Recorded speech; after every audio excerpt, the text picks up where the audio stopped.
All right, so today we're looking at section 10.3, which is dealing with counting techniques. I'm sorry, not 10.3, 11.3, dealing with counting techniques. And the first video is going to be just on permutations, and permutations mean order matters, and we'll talk about that in a second. So let's say that we have 4 letters.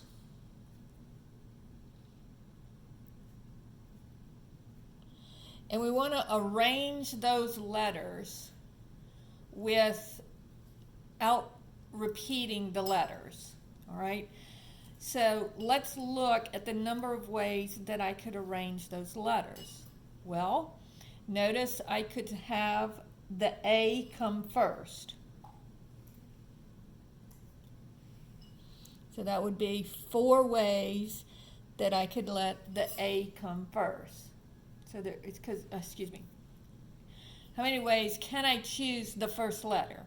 There are 4 ways I can choose the first letter. I can either pick the A, the C, the T, or the S. Then how many ways can I pick the second letter? Well, notice that if I chose the A on the first try, then it's gone. So now I only have 3 ways to choose the second letter. And then after I choose the second letter, I will only have 2 letters left. And so that would be times 2. And then finally, I'd only have the 1 letter left and I'd have to choose it. And so notice that this is 4 times 3 times 2.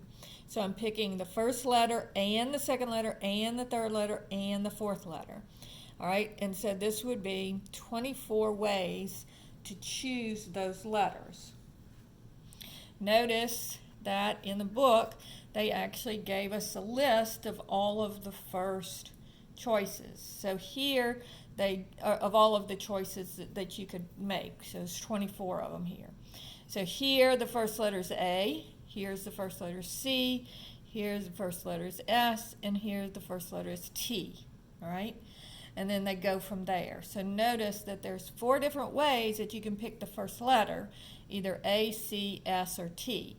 And then from there, there's 3 ways to choose the second letter, and so forth and so on. All right? So let's look at another way, another example. So let's say that we have 10 books on a shelf. Now, you want to read them, and you want to know how many different orders can you read all 10 of these books. So you go up to the shelf, and you have to choose a book. And so how many ways could you choose that book? 10 ways. All right? So then you read that book, and then you're ready to read the second book. Well, how many ways could you choose that one? Well, you've already read one of the books, so you only now have 9 books to choose from. Then after you read that book, you would have 8 ways, then 7, and then 6, and then 5, and then 4, and then 3, and then 2, and then 1. All right? Now, there is a special word for this, where you take a number and you keep multiplying all the way down until you get to 1, and it's called factorial. So this one is 4 factorial, and what it means is 4 times 3 times 2 times 1. This one would be called 10 factorial, and the little factorial button is actually on most calculators. And usually it's one of the buttons that's a second function. So if you see on my calculator right here, you have the little factorial button is above the 3. And it looks just like this. X factorial, or it may look like N factorial. One of those. And it's a little exclamation point. And so on here, for example, I know that 4 factorial is 24. So if I do 4 factorial, I get 24. Now let's see what 10 factorial is. And it's going to be a pretty big number. So 10 factorial would be 3628800. So there would be over 3.5 million ways that you could read your 10 books. Okay? All right. So now let's look at an example that gets a little bit more complicated. We're going to start off with a fairly easy one. Let's say that a teacher has 12 students in her classroom, and she wants to take a picture with all of the students. So how does she choose how to pick the students? So let's say that we have 12 slots, that whether they're all in a row or in rows behind each other, it doesn't matter. How can I fill this first slot? That would be 12 ways. And then how would I fill the second slot? 11 ways, and then 10 ways, and so forth and so on. So this would be 12 factorial. And so if I do 12 factorial on my calculator,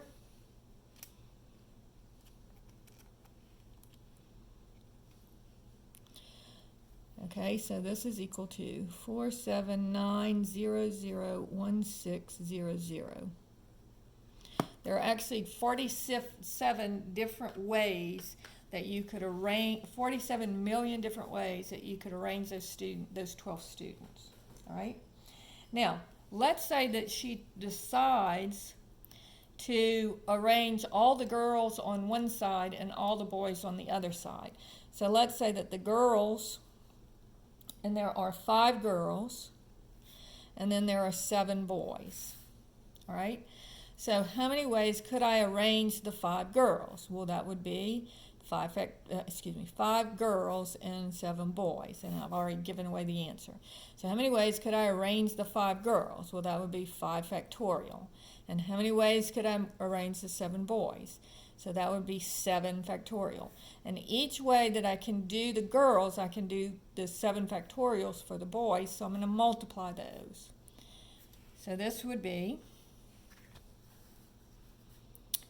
5 factorial times 7 factorial equals. Now there's only 604,000 ways to arrange the students. All right? So these are called permutations. And the way that you write this, and this is also on your calculator.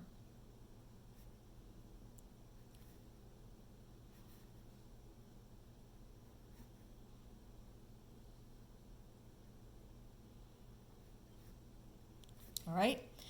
Now, this says the number of ways of taking permutations of n choose r. Now, we haven't done that so far. We've always just looked at what happens if you're choosing all of the books or all of the students. All right, so let's say that we have 10 books, but we only want to read 3 of them. So how many ways could I read those books? So I'd have 10 choices for the first one, 9 for the second one, and 8 for the third one. All right? And so that would be 10 times 9 times 8.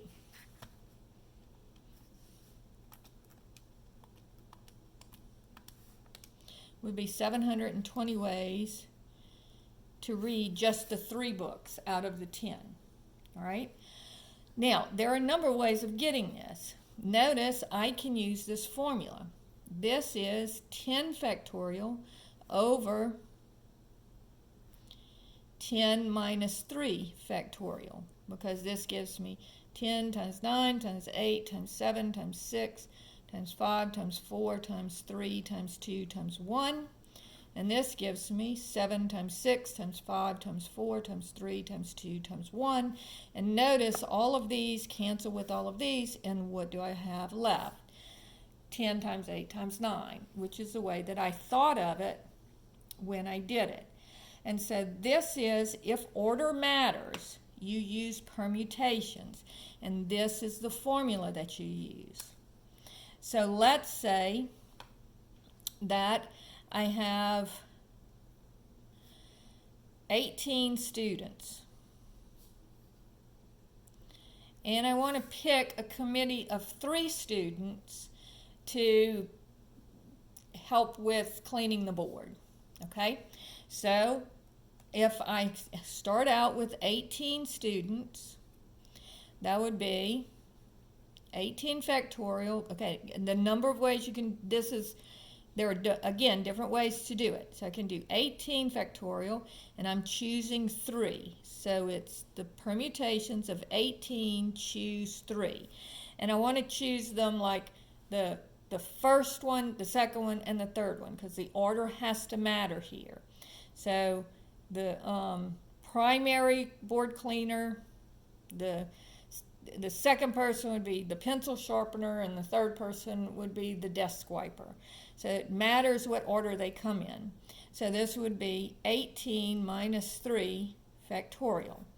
Okay, so that would be, if I did that on my calculator, I would have 18 factorial divided by 15 factorial equals, so this would be 18 factorial over 15 factorial, which would be 4,896. Or I could say that this is 18 ways to choose the board cleaner times 17 ways to choose the pencil sharpener times 16 ways to choose the desk wiper. And so notice if I do this, I'm going to get the same answer. So this would be 18 times 17 times 16. Same answer.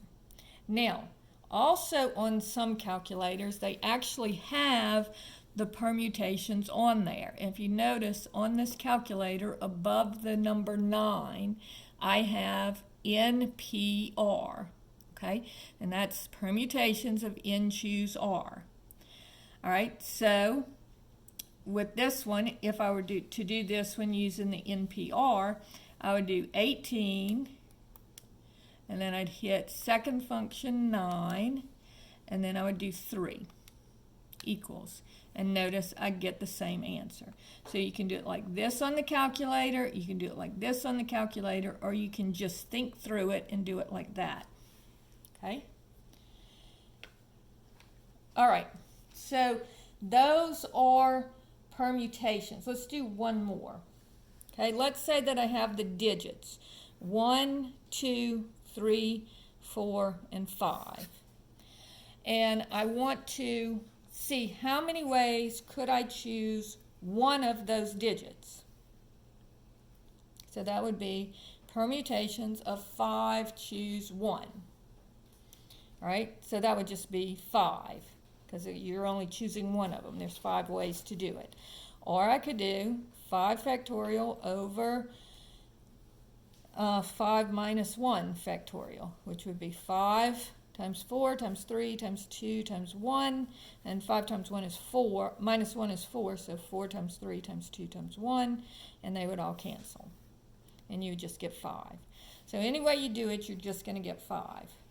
If I wanted to take those 5 digits and pick 2 of them in an order, okay, so in other words, 21 would be different than 12. All right, the order matters. And so this would be permutations of 5, choose 2, which would be 5 times 4, or 20.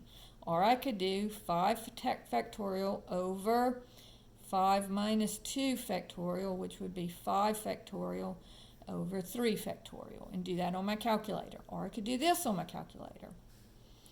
And then if I wanted to choose 3, 5 choose 3 would be 5 times 4 times 3. All right, and so that would be 60. Or you could use this on your calculator. Just put 5 PNR or NPR 3, and then, or I could do 5 factorial over 5 minus 3 factorial, which is 5 factorial over 2 factorial. Now if I wanted to choose 4 numbers, that would be 5 times 4 times 3 times 2. And so that would be 120. And so I could either use this on my calculator, or I could do 5 factorial over 5 minus 4 would be 5 factorial over 1 factorial. All right? And then, of course, choose 5 is just going to be 5 factorial over 5 minus 5 would be 0. And 0 factorial is equal to 1. Okay? So remember that. Okay? And so that would also be 120 because you just have 5 times 4 times 3 times 2 times 1. And 1 times 120 is 120. So that is it for permutations. I'm going to do combinations on another video.